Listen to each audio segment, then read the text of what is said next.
vais aborder aujourd'hui, c'est l'amour inconditionnel. Et parce que, encore une fois, ça ressort beaucoup, même si j'ai abordé l'amour.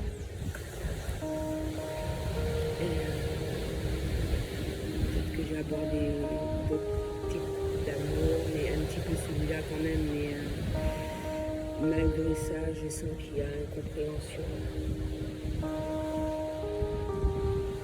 Donc je vais donner mon point de vue, comment je ressens les choses. Donc je vais reprendre certaines choses de votre vidéo. Pour moi déjà, aimer, c'est pas un problème. Ça ne fait pas du mal d'aimer. Ou bien au contraire. Et je pense que je suis mieux placée que pas mal de personnes pour donner mon point de vue. Dans le sens où je n'ai pas peur d'aimer. Et quand je dis je n'ai pas peur d'aimer, c'est que je m'investis à 100%. Ça passe ou ça casse. Et comme je le répète souvent, mon évolution personnelle m'a permis d'avoir une autre approche de ça et développer cet amour-là, justement inconditionnel. Et cela se fait plus rapidement, qu'on le veuille ou non, lorsqu'on est seul. Et parce que ce qu'on va accepter pour soi, on va l'accepter pour les autres aussi. On va mieux se conduire vis-à-vis des autres lorsqu'on se retrouve face à soi-même. Alors aimer, il n'y a aucun problème d'aimer à 100%. Mais aimer, ça ne veut pas dire que obligatoire. Si tu te dis que tu vas aimer une personne, la personne va t'aimer.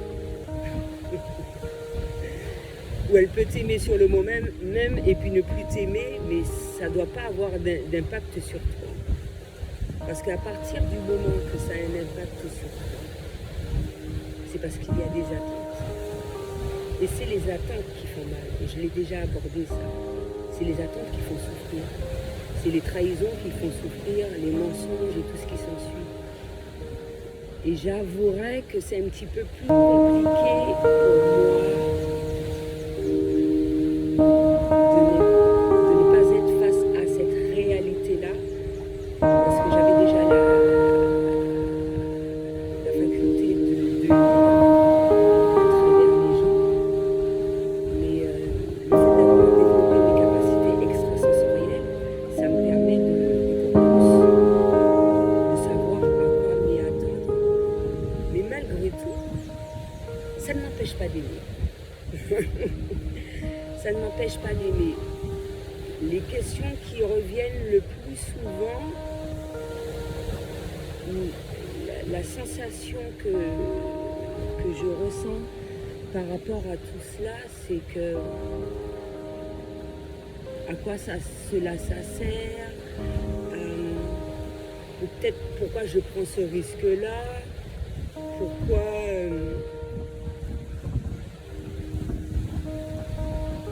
bon, il y a beaucoup de questions qui au final peut-être cette incompréhension est faite par rapport au fait que beaucoup de personnes n'ont pas cette capacité-là et n'ont pas cette vision-là que j'ai de cela.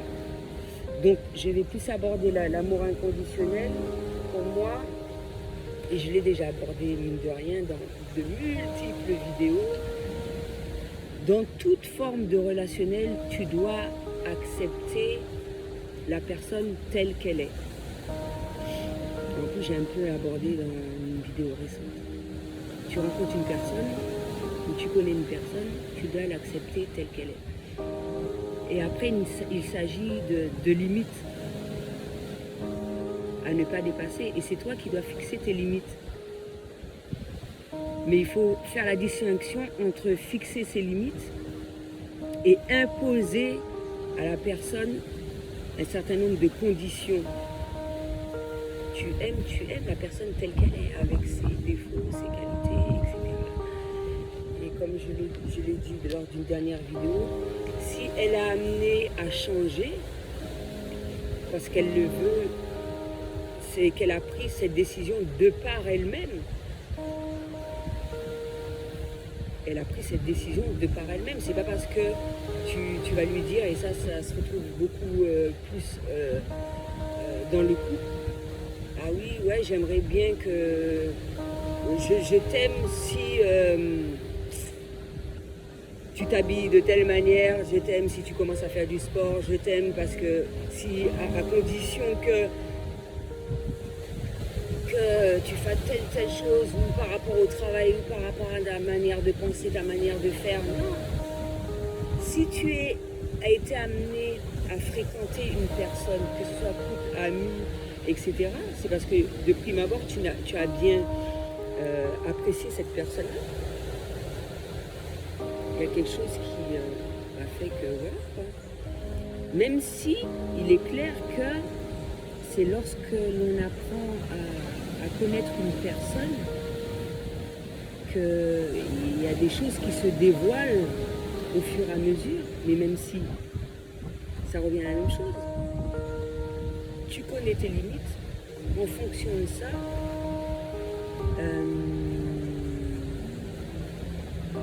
les chemins se séparent ou pas, de multiples manières, où tu n'es pas amené à la revoir.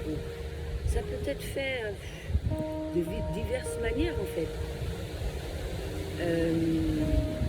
À partir du moment que c'est fait naturellement, et ça peut être fait en douceur également.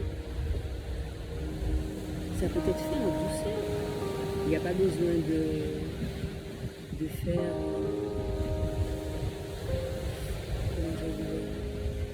un scandale ou un truc de genre, c'est juste constater. Ce que j'apprécie, c'est telle chose. Je m'aime tel que je suis, ça je vais le répéter constamment. Mais il y a des choses qui pour moi sont supportables pas. Je m'aime. Et c'est ça, s'aimer. C'est à travers tout cela, les décisions, les limites, un peu de tout. Mais aimer, ça ne pose pas de problème. Et encore moins sans conditions. C'est les conditions qui foutent tout en l'air en fait. Parce que lorsqu'on impose des conditions, ça ne permet pas à révéler le meilleur de la personne. Je me suis mal exprimée. Ça ne permet pas à la personne qui est en face de soi de révéler la meilleure version d'elle-même si tu lui imposes des conditions. Et c'est pas, pour moi, c'est pas aimer réellement. Même si j'expliquais que d'après mes échanges, j'estime qu'il y a différentes façons d'aimer. Et tout le monde a cette capacité d'aimer là. Et lorsqu'on impose des conditions, c'est une peur qu'on initie à travers cela. Mine de rien.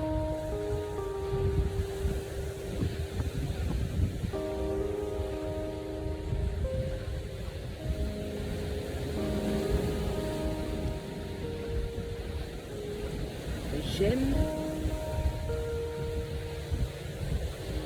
qu'il peut y avoir des petits soucis de manière temporaire, spontanée, justement l'amour est assez grand pour faire abstraction de ça, de passer au-delà de tout ça et à travers tout cela, communication, parce qu'on ne finira jamais de se faire comprendre. Et ça, je le ressens. Je pense que ça va... Déjà, je le ressentais avant, ça va continuer encore un peu. C'est clair que c'est bien d'être face à des personnes qui sont dans cette compréhension.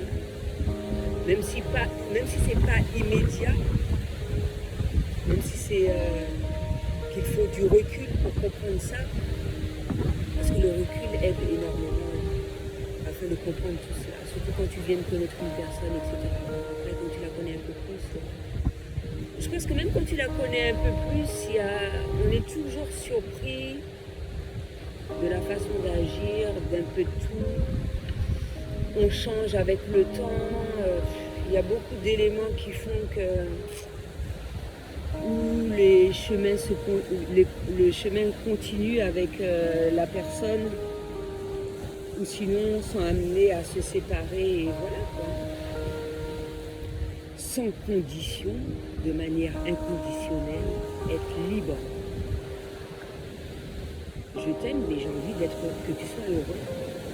J'ai pas besoin que tu m'appartiennes, j'ai pas besoin que tu me fasses plaisir pour t'aimer en fait. Je t'aime par rapport à ta manière d'être. Qu'est-ce qui dégage de toi? Je t'aime par rapport à toutes les décisions que tu vas prendre. Mais il est clair que quand je dis limite, à partir du moment où je sentirai que tu es perdu, ou que la peur grandit, ou que certaines peurs refont surface, certaines blessures refont surface, et par rapport à cela, tes agissements ne vont pas être les mieux appropriés vis-à-vis de moi, et bien je ferai le nécessaire pour sans autant te blesser.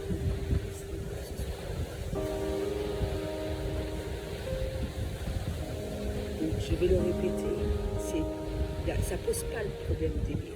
En tout cas pour moi ça ne pose aucun problème. Est-ce qu'on peut éviter la souffrance? Non, on ne peut pas l'éviter. Et la souffrance sert, parce que c'est ce qui nous permet de fixer nos limites, c'est ce qui nous permet de savoir ce qu'on aime ou pas, c'est ce qui nous permet d'évoluer, qu'on le veuille ou pas. La souffrance survient, on n'a pas envie de souffrir, on agit en conséquence pour que cela ne perdure pas. Mais s'empêcher d'aimer parce qu'on sait que on peut souffrir à travers cela, c'est pour moi ne pas vivre. Et je trouve ça formidable que je sois arrivée à ce stade-là, même si je suis toujours célibataire, même si j'ai commencé à faire pas mal de rencontres après, durant ces 4 dernières années, maintenant et tout, et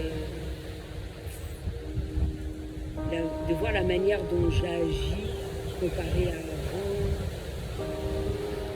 et tout ça, et que mon amour grandit de plus en plus, que j'attire à moi des personnes encore plus aimantes. Par rapport à tout cela, moi je trouve ça bien. Je trouve ça formidable. Et c'est tout. Et même si pendant un laps de temps, elles ne vont pas être dans la compréhension, certaines personnes ne vont pas être dans la compréhension de ma façon d'agir, parce que ou elles ne l'ont pas essayé, ou elles n'ont pas expérimenté tout ce que j'ai vécu, etc., ben, c'est pas grave. C'est pas grave. Mais je suis fière. Je suis fière de continuer d'aimer. Je suis fière malgré tout ce qui se passe. Et c'est pour ça que c'est important de profiter. De profiter quand ce sont des agréables moments, ce sont des bons échanges, de profiter au maximum, parce que nul ne sait, je dis bien nul ne sait de quoi demain est fait. Et je pense que c'est comme ça qu'on peut vivre les choses au minimum. Donc aimer sans condition, inconditionnellement, c'est le meilleur amour, on va dire. Laisser la personne libre de choisir, libre d'être heureux, libre sans appartenir, libre sans posséder, libre sans contrôler. Laisser la personne s'exprimer, aimer, aimer, aimer. J'espère avoir expliqué un petit peu. C'est vrai que c'est un petit peu difficile de se remémorer tout ça. Peut-être qu'il faudrait que je prenne des notes comme ça. Il y a certains sujets à laquelle je serais sûre d'avoir abordé, sinon je n'hésiterai pas à refaire d'autres vidéos. Aimer avec compassion.